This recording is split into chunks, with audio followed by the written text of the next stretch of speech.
아멘, 아멘. 네, 오늘 말씀을 가지고 큰 용사여 여호와께서 너와 함께 계시도다라는 제목으로 말씀을 나누기 원합니다. 우리 계속해서 바이블타임 말씀으로 읽고 있습니다. 바이블타임 매주 읽는 그 말씀 속에서 저에게 주시는 말씀, 그리고 우리 교회에 주시는 하나님의 말씀을 나누고 있는데요. 지난주일 주일 예배 때는 제가 여호수아의 마지막 설교, 정말 여호수아가 이 땅을 떠날 때에 마지막으로 이스라엘 백성에게 남겨졌던 그 마지막 설교를 통해서 우리에게 주시는 새로운 기회와 가능성, 그리고 나아가 믿음의 선언의 중요성에 대해서 말씀을 나눴습니다. 그리고 난 이후에 오늘 말씀, 이 사사기의 내용은요, 참 비참한, 이스라엘의 비참한 모습을 보여주는 모습입니다. 사사기의 상황이 한마디로 말씀드리면요, 다람쥐 쳇바퀴 돌아가는 거예요. 사사기의 딱 상황을 말씀드리면 다람쥐 쳇바퀴 돌아가는 거예요. 그러니까 계속적인 죄의 타락과 악순환을 볼 수 있습니다. 이스라엘이 하나님께 범죄해요. 죄를 짓습니다. 하나님 어떻게 하죠? 이스라엘 백성을 너무나 사랑하시니까 하나님이 징계하십니다. 그리고 그런 징계가 이스라엘 백성에게 오니까 고통을 당하죠. 미디안이나 블레셋이나 아수르나 여러 민족을 통하여 고통을 당하니까 이스라엘 어떻게 합니까? 살려달라고 부르짖어요. 그럼 하나님 어떻게 하시죠? 주변의 사람을 보내셔서 각 사사들을 보내고 이스라엘 백성을 구원하세요. 근데 이러면 좋은데, 그런 내용은 좋은데, 그러고 나서 다시 죄에 빠지는 모습이에요. 또다시 죄에 빠지고 징계하시고 부르짖고 구원하시고 죄에 빠지고, 이런 내용이 계속 반복되는 것이 사사기의 모습입니다. 오늘의 본문인 기드온이 등장하는 시기도 마찬가지입니다. 그 당시 상황을 말씀을 이렇게 기록하고 있습니다. 우리 1절과 2절 말씀인데요, 같이 읽어보겠습니다. 시작. 이스라엘 자손이 또 여호와의 목전에 악을 행하였으므로 여호와께서 7년 동안 그들을 미디안의 손에 넘겨주시니 미디안의 손이 이스라엘을 이긴지라. 아멘, 아멘. 이런 상황인 거예요. 1절 말씀 보면 이스라엘 자손이 또라고 이어갑니다. 저는 이 말씀을 준비하면서 이 또란 단어가 참 많이 부딪히더라고요. 악을 행하는 결과, 악을 행함으로 말미암아 받는 징벌이 있었어요. 예, 그러면 뉘우치면 되잖아요. 근데 또 그러는 거예요. 또 그런 상황에 빠지는 겁니다. 근데 이번에 이 미디안으로 말미암아 받는 기드온이 받는 고통은 어떤 거냐? 3절 4절 보면 구체적으로 더 기록되어 있습니다. 같이 읽어보겠습니다. 시작.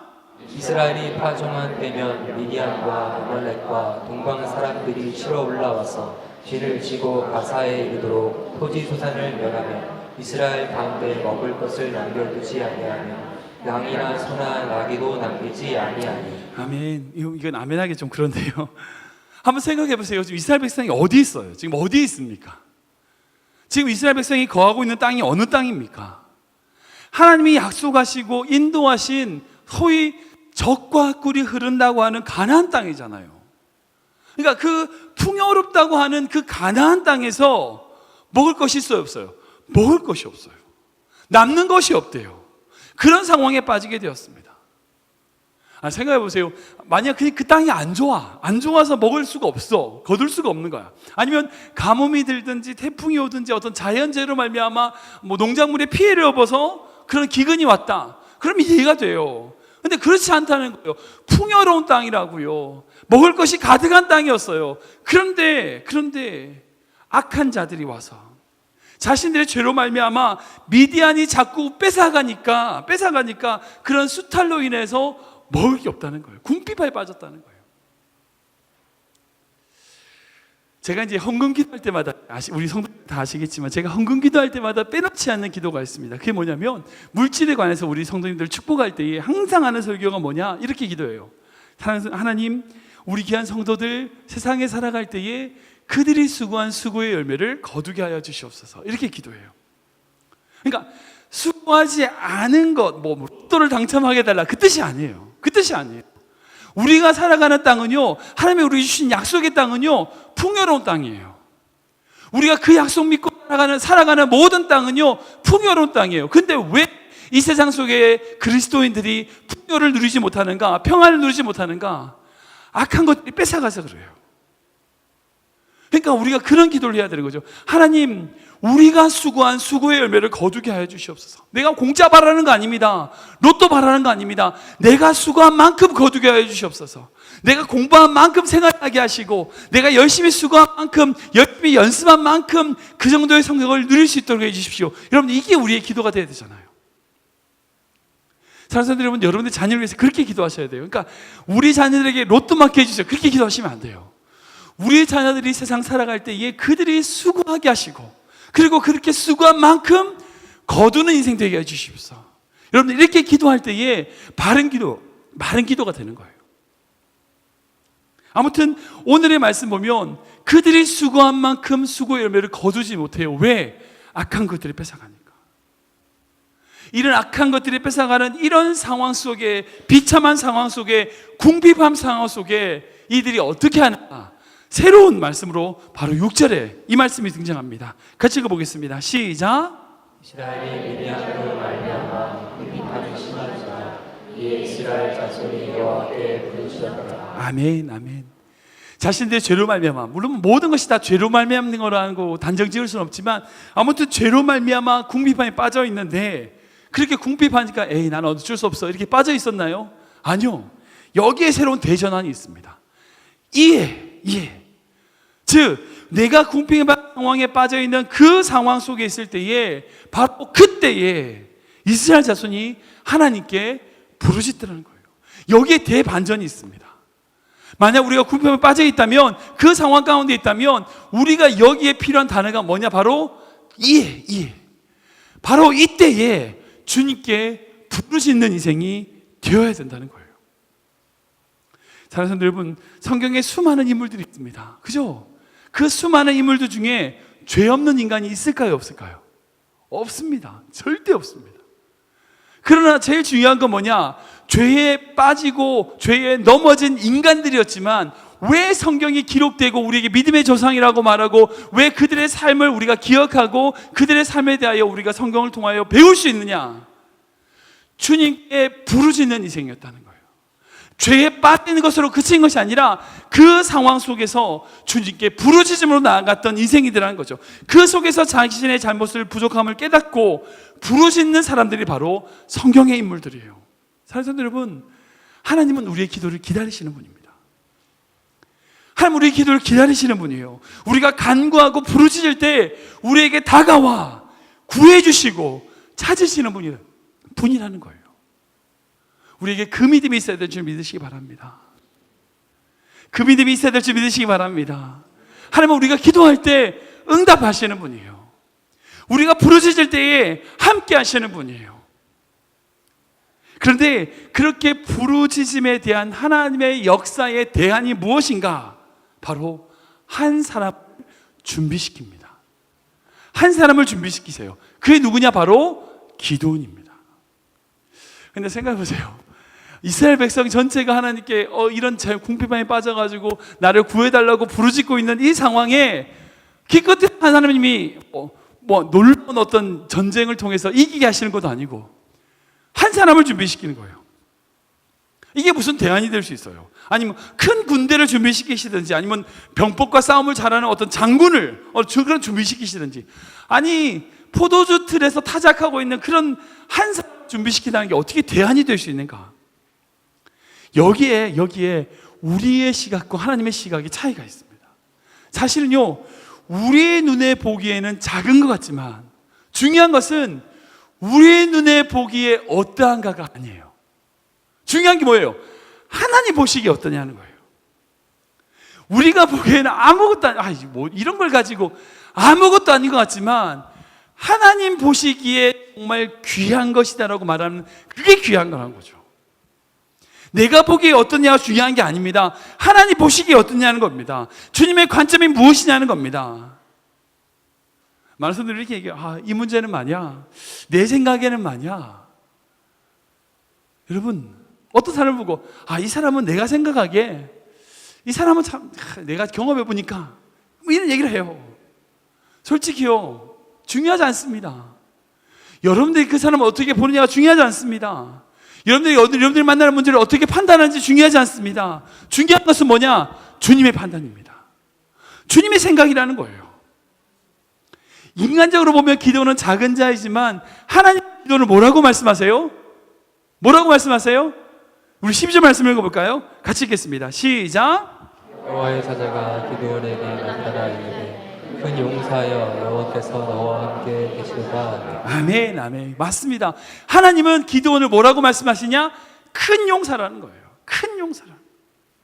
우리가 보기에는 소심하고 보잘것없는 정말 작은 자 같은 기드온일지라도요, 하나님은 큰 용사라고 말씀하세요. 저는 이 말씀이 참 우리들에게, 아니 우리 자녀들에게 적용되기를 기도합니다. 사랑하는 여러분, 여러분들 스스로 생각하시기에 여러분들 어떻게 생각되십니까? 보잘것없어서 보잘것없이 느껴지십니까? 여러분들 자녀들 볼 때 우리 애들 되겠나? 뭐 그런 생각 드십니까? 안 될 것 같은데 그렇게 느껴지나요? 아니요, 절대 그렇지 않습니다. 주님이 쓰시겠다고 하면 되는 겁니다. 주님이 준비시키시면 되는 겁니다. 이게 중요한 겁니다. 그 진리와 말씀을 붙잡는 것이 너무나도 중요합니다. 내가 생각할 때 난 이렇게 부족하고 난 이게 안 되고, 그게 중요한 게 아니에요. 하나님이 함께 하시는 게 중요하다는 겁니다. 이 말씀은요, 우리 교회도 마찬가지예요. 우리 교회도 마찬가지입니다. 우리 교회에게 하시는 말씀 같아요. 작은 교회, 어려운 교회, 사람들 말을 보기에는 우리 교회는 어떻다, 그런 말 중요하지 않습니다. 사람의 평가는 중요하지 않아요. 하나님이 우리 교회를 어떻게 보시냐는 거예요. 하나님이 보시기에 강하고 큰 용사라면요, 용사 맞아요. 용사 맞습니다. 우리의 상황이 어떻든, 우리의 자녀의 모습이 어떠하든, 내가 지금 어떤 형편이든 내 생각과 내 판단으로 일하는 것이 아니라 하나님이 나를 어떻게 보시는가, 하나님이 내 자녀를 어떻게 바라보시는가, 하나님이 이 교회를 어떻게 바라보시는가, 그 믿고 사역하고 섬기고 일할 때에 그 속에 하나님의 뜻과 하나님의 놀라운 계획을 바라보게 될 줄 믿으시기 바랍니다. 사랑하는 여러분, 이 작고 보잘것없는 그 기드온이 하나님의 큰 용사가 될 수 있는 이유는 단 한 가지입니다. 하나님이 함께 하셨기 때문입니다. 그러니까 기드온이 강해서가 아니에요. 하나님이 함께 하시니까 강한 거죠. 즉 우리가 하나님과 함께 하는 게 중요하다는 거예요. 하나님의 손을 붙잡는 게 중요하다는 겁니다. 내 지혜가 중요한 게 아니라 하나님과 함께 거하는 것이 중요하다는 겁니다. 우리가 이것을 기억할 때에, 주님의 그 관점을 바라볼 때에, 우리가 정말 하나님의 뜻 가운데, 우리 자녀들이 하나님의 계획 가운데, 우리 교회가 하나님의 섭리 가운데 놀라운 일들을 이루어 나간 줄 믿으시기 바랍니다. 그렇다면 구체적으로 기도는 어떤 사람인가? 정말 하나님이 이스라엘의 구원할 대안으로 제시했던 기도는 어떤 사람인가? 한 두 가지 정도 생각해 보기 원합니다. 사랑하는 여러분, 기도는요, 믿음의 사람이었어요. 믿음의 사람. 우리 함께 읽어볼까요? 시작. 기도는 믿음의 사람이었습니다. 한 번 더 읽겠습니다. 시작. 기도는 믿음의 사람이었습니다. 우리 13절 말씀인데요, 좀 길지만 함께 읽겠습니다. 시작. 기드온이 그에게 나타나되 너의 주여 여호와께서 우리와 함께 계시며 어찌하여 모든 일이 우리에게 일어나나이까. 또 이들이 일찍이 우리에게 이르기를 여호와께서 우리를 애굽에서 올라오게 하신 것이 아니냐 한 그 모든 이적이 어디 있나이까. 제 여호와께서 우리를 버리사 미디안의 손에 우리를 넘겨주셨나이다 하니. 아멘. 기드온이 하나님께 왜 쓰임 받았는가? 중요한 것은요, 기드온은 믿음의 사람이었다는 거예요. 사랑하는 여러분, 이 말씀을 잘 읽어보세요. 참 놀랍죠? 기드온은요, 하나님을 정확하게 알고 있었어요. 그가 어렸을 때 누군가로부터 받았던 어떤 교육이, 신앙 교육이 때문이었는지, 아니면 그가 기도를 통해서 하나님을, 말씀을 통해서 알게 되는지 이유는 모르겠어요. 그런데 하나님의 사자와 대화하고 있는 이 기드온의 이야기를 보면요, 하나님이 어떤 분인지 정확하게 알고 있어요. 하나님이 행하신 일들과, 그리고 지금 이 상황 가운데 하나님이 주시고 있는 이 모든 것들이 정말 다르다는 것, 어떻게 이럴 수 있냐라고 하는 것을 정확하게 인식하고 하나님의 사자에게 정확하게 이 부분을 지적하고 말하고 있는 모습을 보게 됩니다. 사랑하는 여러분, 이 13절은요, 그냥 나온 말이 아니에요. 그냥 나온 말이 아니에요. 여호와의 사자가 이 기드온에게 큰 용사여 라고 불렀을 바로 그 순간에, 왜 하나님이 이렇습니까? 라고 불평으로 얘기 나온 게 아니에요. 정확하게 하나님이 행하신 것들도 잘 알고 있었고, 지금 이스라엘 백성에 처해져 있는 상황들도 정확하게 말하고 있고 이야기하고 있습니다. 어떻게 이럴 수 있어요? 어떻게 이게 가능했을까요? 이 문장이 바로 그가 평소에 했던 기도였다는 거예요. 수백 번, 수천 번 계속 반복해서 하나님 왜 이렇습니까? 하나님이 계시면 어찌하여 나에게 이런 일이 있습니까? 그가 계속해서 드렸던 기도였다는 거예요. 하나님이 애굽에서 올라올 때 그렇게 우리를 인도해 주셨잖아요. 근데 왜 이래요? 끊임없이 하나님께 부르짖었던 그의 기도였다는 거예요. 그리고 이 문제를 어떻게 해결할 방법이 하나님밖에 없음을 정확하게 알고 있으면서 그렇게 부르짖고 기도하고 있었던, 그렇게 기도하고 있었던 믿음의 사람이 바로 기도원이었다는 거죠. 여러분들 그런 말씀, 그런 이야기 들어보셨죠? 위기가 기회다, 이런 얘기를 들어보셨죠? 왜 위기가 기회일까요?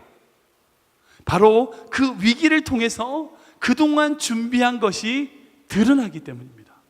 준비한 자의 위기는요, 기회예요. 근데 준비하지 않은 사람에게 위기는 뭐예요? 재앙이에요. 준비한 만큼 그 위기는 기회가 됩니다. 여러분들 성경에 통해서 가장 위대한 인물을, 인간으로 가장 위대한 인물을 꼽자면 다윗을 들 수 있어요. 왜냐하면 이 사도행전 말씀 보면 하나님께서 다윗을 뭐라고 말씀하시냐면 내 마음에 합한 자라고 말씀하세요. 그러니까 인간으로서 하나님의 마음에 합한 자라고 칭찬을 들었던 사람은 다윗밖에 없어요. 정말 위대한 왕이죠. 그리고 예수님도 다윗의 자손이라고 불릴 만큼 인생 중에서, 정말 인간 중에서 가장 위대한 사람이라고 이야기할 수 있습니다. 그런데 생각해보세요. 그 다윗이 그 일생 동안, 평생 동안 그를 가장 도와줬던 사람이 누굴까요? 제일 많이 도와줬던 사람, 정말 다윗을 위대하게 될 수 있도록 도와줬던 사람이 누굴까요? 어떤 분은 요나단 얘기할 수 있죠. 다윗의 친구, 정말 자기를 희생하면서 도와줬던 친구, 요나단이라고 얘기할 수도 있을 겁니다. 맞습니다. 그럴 수도 있어요. 나단 선지자, 이럴 수도 있어요. 그러니까 잘못했을 때에 네가 이걸 잘못했다라고 가르치면서 꾸짖으만 했던 나단 선지자일 수도 있어요. 아니면 다윗에게 기름을 부었던 사무엘일 수도 있습니다. 여러 인물들이 다윗에게 있었어요. 예, 여러 인물들이 있었어요. 근데 제가 성경을 묵상하면서 다윗이 가장 위대해질 수 있었던, 그렇게 도와줬던 사람이 누군가, 제가 생각해 보니까요, 골리앗이에요. 골리앗이 다윗을 제일 많이 도와줬어요. 왠 줄 아세요? 다윗이 역사 가운데, 이스라엘 역사 가운데 등장할 수 있었던 건 누구 때문이에요? 골리앗 때문이었다고요. 그러니까 그 골리앗을 죽임으로 말미암아 장수가 되고 그렇게 돼서 나중에 왕까지 되는 다윗은 골리앗을 만나지 않았다면요, 그냥 목동으로, 목자로 평생 살다가 죽었을 거예요. 근데 골리앗을 만남으로 그가 장군도 되고 왕의 사위도 되고 나중에 그런 일들을 행하는 모습을 볼 수 있다는 거예요. 골리앗이 있었기 때문에 다윗이 될 수 있었어요. 사랑하는 여러분, 준비되지 않은 이스라엘에게는요, 골리앗은 재앙이에요. 두려움이에요. 걱정이에요. 어려움이에요. 그런데 준비된 다윗에겐 골리앗은 기회예요. 그의 삶을 바꿔주는 가장 놀라운 축복의 기회가 된 거죠. 사랑하는 여러분, 기드온을 지금 보면요, 정말 소심한 사람이에요. 정말 부족한 사람이에요. 정말 자기 것 뺏길까봐 포도주 틀에서 타작하고 있는 속 좁아 보이는 사람이에요. 그런데 겉으로 보기에는 속이 좋아 보이고 그렇게 정말 용기도 없어 보이고 약해 보이지만, 작은 자처럼 보이지만 그의 내면에는, 그의 믿음은 준비되고 있었어요. 기도를 통해서 준비되고 있었어요. 믿음으로 하나님께 나아가고 있었다고요. 그러기에 기도는 큰 용사로 쓰임받을 수 있었습니다. 우리 삶도 마찬가지입니다. 우리 삶 마찬가지죠. 위기는 우리에게 모두에게 다가옵니다. 위기가 앞으로 없을 거다 생각하고 계실까요? 아무도 없습니다. 저도 마찬가지죠. 우리 모두에게 다 위기가 옵니다. 어려움이 올 겁니다. 그런데 어떤 사람은 그 위기로 말미암아 넘어지는 사람이 있어요.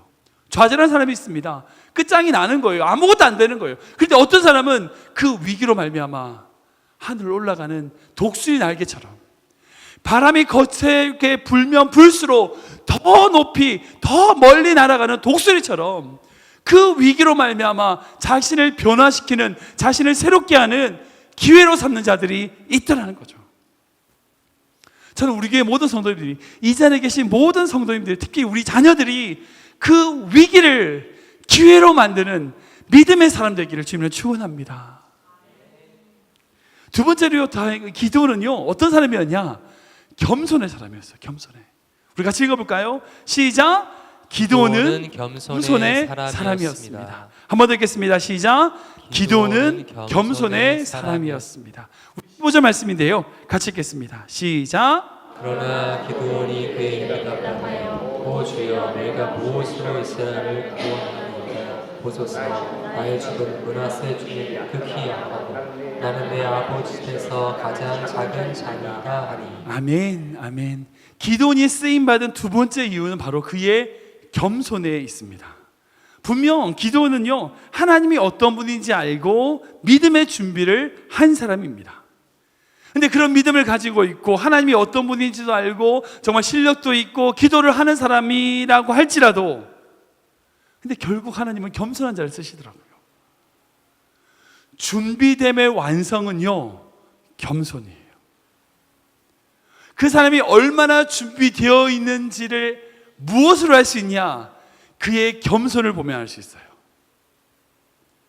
여러분들 보시면, 잘 보시면 사람들을 만나보면 아시죠? 얼만큼 그의 인격이 충실하고 얼마나 그가 정말 다른 사람들을 섬길 수 있는 준비가 되어 있는가, 그가 얼마나 겸손한가를 보면 돼요. 빈수레가 요란하다고 막 난 자기 알자고 저거도 하고 겸손하지 않으면요, 결국 다른 사람에게 영향력을 줄 수가 없어요. 하나님께 쓰임 받을 수가 없어요. 그러기에 준비됨의 완성은 겸손이에요. 겸손이에요.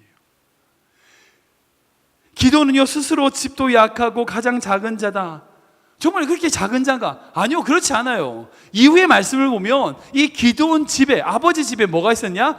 알 신상이 있었대요. 그러니까 자기 집에 산당을 지을 만큼 어느 정도 재력이 있는 집안이었어요. 그리고 그 집의 종들도 막 데리고 그 바알 신상을 무너뜨리기도 하고 그렇게 하는 어떤 영향력이 있는 사람이었어요. 이후에 기도원이 이스라엘 백성에게 미디안과 싸우겠다 모여라 할 때 몇 명 모이지 아시죠? 300명이 모였어요. 300명 모인 게 아니었어요. 300명밖에 못 모이는 그 사람이 아니라 그가 그렇게 외쳤을 때에 3만 명이 모일 만큼 어느 정도 영향력을 가지고 있는 사람이었다고요. 아예 처음부터 300명이 왔으면 그런 사람인갑다 싶겠지만 그게 아니라고요. 3만 명이 왔는데 29,700명을 다 보내고 300명과 싸운 거라고요. 그러니까 기도는요, 3만 명을 모을 수 있을 만큼의 영향력이 있는 사람이었어요. 실력이 있는 사람이었다고요. 그런데 그가 뭐라고 얘기해요? 작은 자라요. 작은 자. 극히 약한 자라는 거예요. 사랑하는 성도 여러분, 약하다고 생각되는 사람이, 약하다고 스스로 약하다고 판단하는 사람이 강한 하나님을 붙드는 거예요. 내가 스스로 강하다고 생각하는 사람은 절대 하나님 안 붙들어요. 자기 힘으로 하려고 하죠. 그런데 내가 약하다고 스스로 내 스스로를 발견하는 자가 하나님을 붙들게 돼요. 그래서 약한 자를 들어 강하게 부끄럽게 하신다는 말이 바로 여기 있어요. 우리 고린도전서 말씀이거든요. 같이 읽어보겠습니다. 시작. 그러나 하나님께서 세상에 미련한 것들을 택하사 지혜있는 자들을 부끄럽게 하려 하시고 세상에 약한 것들을 택하사 강한 것들을 부끄럽게 하려 하시고. 아멘, 아멘.